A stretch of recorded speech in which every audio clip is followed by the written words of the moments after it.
अपनी हत्या से कुछ ही पहले अमेरिका के राष्ट्रपति जॉन कैनेडी ने कहा था कि अगर कोई अमेरिका के राष्ट्रपति को मारना चाहता है तो ये कोई बड़ी बात नहीं होगी, बशर्ते हत्यारा ये तय कर ले कि मुझे मारने के बदले वो अपना जीवन देने के लिए तैयार है। अगर ऐसा हो जाता है तो दुनिया की कोई भी ताकत मुझे बचा नहीं सकती। 21 मई 1991 की रात 10:21 पर श्री पेरम्बदूर में ऐसा ही हुआ। 30 साल की एक नाटी, काली और गठीली लड़की चंदन का हार लेकर भारत के पूर्व प्रधानमंत्री राजीव गांधी की तरफ बढ़ी। जैसे ही वो उनके पैर छूने के लिए झुकी, कानों को बहरा कर देने वाला धमाका हुआ। उस समय मंच पर राजीव के सम्मान में एक गीत गाया जा रहा था।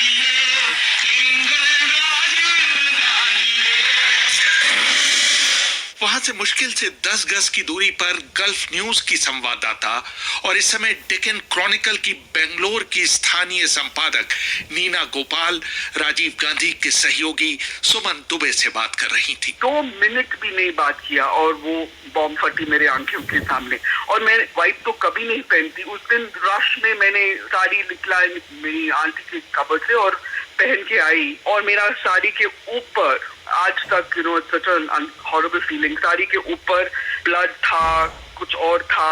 The fact that we survived, I think is a miracle, minor miracle, क्योंकि हमारे सामने जो भी थे वो सब मर गए थे। Good evening. The former Indian Prime Minister Rajiv Gandhi has been assassinated.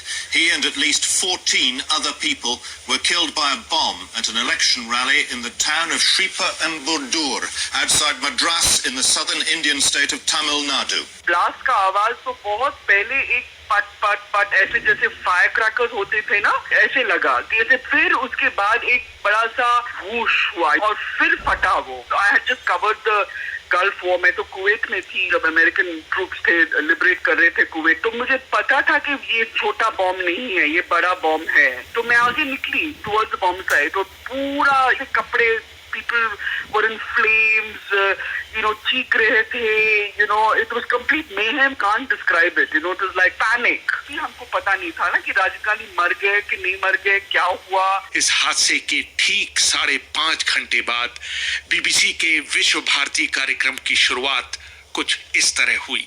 काफी लोगों से दबाव आया तो मैं आया। मुझे लगा था कि एक जरूरत थी, एक वैक्यूम सा बन गया था।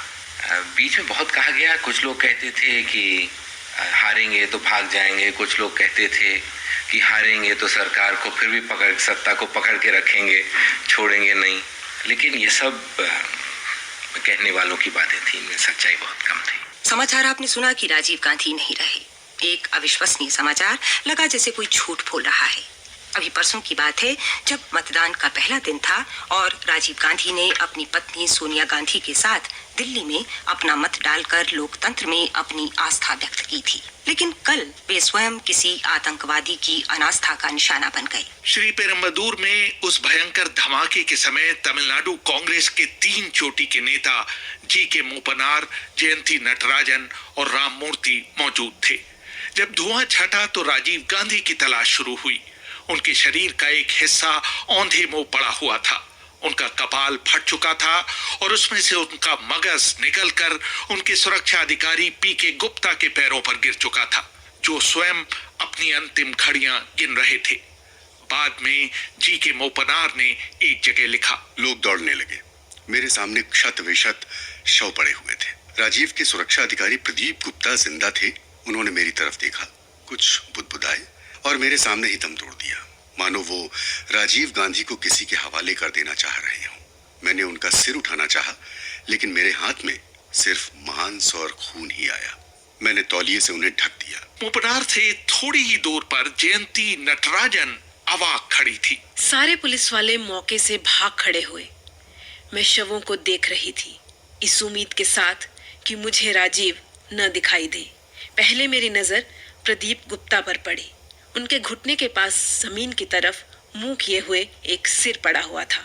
मेरे मुंह से निकला, oh my God, This looks like Rajiv. वहीं खड़ी नीना गोपाल आगे बढ़ती चली गईं, जहां कुछ मिनटों पहले राजीव गांधी खड़े हुए थे। मैं सामने गई, जितना भी सामने जा सकती थी, और मैंने उसका बॉडी देखा, मैंने शूज देखा उनका, और उनका हाथ देखा। वो एक गुच्ची वॉच पहनते थे, और गुच्ची का वॉच मेरे मुंह के सामने था, जहां मैं बैठ के इंटरव्यू कर रही थी गाड़ी के अंदर। उसका हाथ मेरे बिल्कुल मुंह के सामने, वो हाथ मैंने देखा। और फिर ऑफ कोर्स हमने मुपना साहब को देखा, जयंती नटराजन को देखे, तो मुझे लगा कि कुछ बहुत हादसा हुआ है। और मरे कि नहीं मरे ये नहीं पता था ना उस वक्त, तो बॉडी देखा मैंने। और फिर वेरी स्ट्रेंजली ये राजीव गांधी के ड्राइवर हमको पकड़ा और उसने कहा कि मैं तुमको लेके जाती हूँ। मैंने कहा नहीं, मुझे देखना है। इसने कहा अगर आप यहाँ ठहरेंगे तो यहाँ बहुत गड़बड़ होने वाला है, तो आप निकले। तो ऐसा एनीवे हम थोड़ा देर निकले, और कुछ एम्बुलेंस, ऐसा एक गाड़ी आया और उनको लेके जाते वक्त हम फॉलो किए और एम्बुलेंस और निकल गए। लगभग उसी समय राजीव के निजी सचिव विंसेंट जॉर्ज अपने चाणक्यपुरी के घर में घुसे ही थे कि उनके टेलीफोन की घंटी बजी। सोनिया गांधी पर किताब लिखने वाले रशीद किदवई ने बीबीसी को बताया, जब वो चाणक्यपुरी अपने घर पहुंचे तो उसी वक्त उनके पास फोन आया, कोई बहुत बुरी खबर है। तो वो फौरन वापस जो थे 10 जनपद पर आ गए। उस वक्त तक सोनिया गांधी को भी किसी ने खबर करी थी, तो उन्होंने उनसे इंटरकॉम पे फोन करके पूछा जॉर्ज से। तो जॉर्ज उस वक्त जो थे वो नलिनी चिदम्बरम, जो पी चिदम्बरम की वाइफ है और वो कांग्रेस फैमिली से जुड़ी हुई हैं, उनसे बात कर रहे थे। सोनिया गांधी होल्ड करती रही, फोन रखा। उसके बाद दूसरा फोन आया जो इंटेलिजेंस ऑफिसर का था, जो चेन्नई से आया था, और उसने एक तरीके से जॉर्ज को इस बात की कंफर्म कर दिया कि बम का धमाका हुआ है और वो अब जिंदा नहीं है। इस चीज को सुन के बिल्कुल जॉर्ज जो थे घबरा गए, बहुत ज्यादा परेशान हो गए और उन्हें कुछ समझ में नहीं आया। और उसके बाद वो दौड़ते हुए, क्योंकि 10 जनपद जो थोड़ा बड़ा, एक उसमें बाहर जो प्राइवेट सेक्रेटरी का रूम है और घर है जो थोड़ा दूर है, 10-20 उसके फासले पर है। तो जॉर्ज को कभी ऊंची आवाज में बात करते हुए सोनिया गांधी ने नहीं सुना था। वो इतनी जोर जोर से चिल्ला रहे थे, मैडम मैडम। इस बीच उनके पास भी फोन आ चुका था, कुछ खास बात नहीं पता चली। लोगों ने ऐसी फोन करके पूछते हैं कि क्या सब खैरियत है, सब कुछ ठीक है, क्योंकि वो ये मोबाइल फोन का जमाना नहीं था। उधर से सोनिया गांधी आया और उन्होंने बहुत एक तरीके से सख्ती से जॉर्ज से पूछा कि मुझे बताओ क्या बात है, क्या हुआ। तो जॉर्ज कुछ बस नजरें झुकाए रहे। तो उन्होंने उनसे ये पूछा कि इज ही अलाइव, क्या वो जिंदा है। जॉर्ज की खामोशी जो थी उसने सोनिया गांधी को बिल्कुल बेकरार कर दिया और जोर जोर से चीखने लगी और चिल्लाने लगी और बिल्कुल से कहते ना अपना आपा खो बैठी। और वो खुद अस्थमे की मरीज है, तो वो अस्थमा का भी उसी वक्त अटैक हुआ। प्रियंका गांधी जो सिर्फ 19 साल की लड़की, सो कुछ समझ में नहीं आया, वो दवाई ढूंढती रही, दवाई नहीं मिली, इनको पानी पिलाया गया। तो एक बहुत ही मतलब कोहराम मचा हुआ था। राजीव की मौत के बाद मुख्य चुनाव आयुक्त टीएन सेशन ने बाकी चरण के चुनाव को स्थगित कर दिया। 24 मई को उनकी अंत्येष्टि हुई, जिसमें दुनिया के कई चोटी के नेता उपस्थित हुए। This is the funeral of a leader who was not a political natural. Rajiv Gandhi lacked the ruthlessness of his mother and her cunning too. His elite upbringing meant that he didn't have the common touch. But those of us who had covered his final weeks of campaign had noticed one significant change. BBC Hindi के ओंकारनाथ श्रीवास्तव ने इन शब्दों में राजीव गांधी को श्रद्धांजलि दी। बात सन 40 के दशक की है, जब भारत में नेहरू परिवार के त्याग और बलिदान की कथाओं के गीत गाए जाते थे। उस समय बिस्मिल इलाहाबादी ने फरमाया था, शम्मा महफिल देख ले, ये घर का घर परवाना है। जाहिर है कि उस समय मोतीलाल नेहरू, स्वरूप कुमारी नेहरू और कमला नेहरू के बलिदान और जवाहरलाल, विजया लक्ष्मी और इंदिरा प्रियदर्शनी की तपस्या की कहानियां उनके ध्यान में रही होंगी। मगर वो पंक्ति अपने अंक में एक दारुण भविष्यवाणी भी छिपाए हुए है, ये भला कौन सोच सकता था। पहले संजय, फिर इंदिरा और अब राजीव, देखते देखते उसी परिवार का घर परवाना हो गया। इस केस की जांच के लिए सीआरपीएफ के आईजी डॉक्टर डीआर कार्तिकेयन के नेतृत्व में एक विशेष जांच दल का गठन किया गया।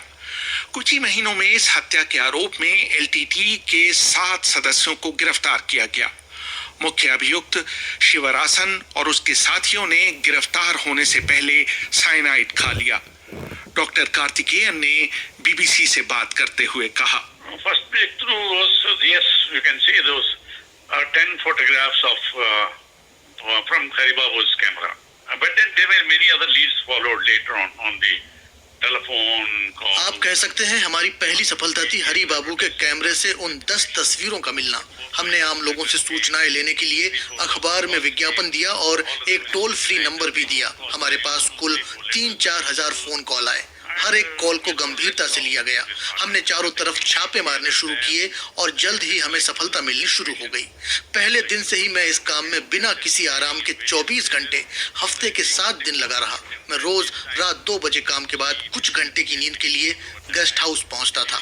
सारी जांच 3 महीने में पूरी हो गई, लेकिन फॉरेंसिक रिपोर्ट आने में समय लगा। लेकिन हत्या की पहली वर्षगांठ से पहले हमने अदालत में चार्जशीट दाखिल कर दी थी। कुछ दिनों बाद सोनिया गांधी ने इच्छा प्रकट की कि वो नीना गोपाल से मिलना चाहती हैं। जब मैं दुबई वापस गई, ये इंडियन एम्बेसी के लोग मुझे फोन करके कहा कि सोनिया जी आपसे मिलना चाहती हैं। तो मैं जून फर्स्ट वीक में वापस दिल्ली गई थी और उनसे मिला।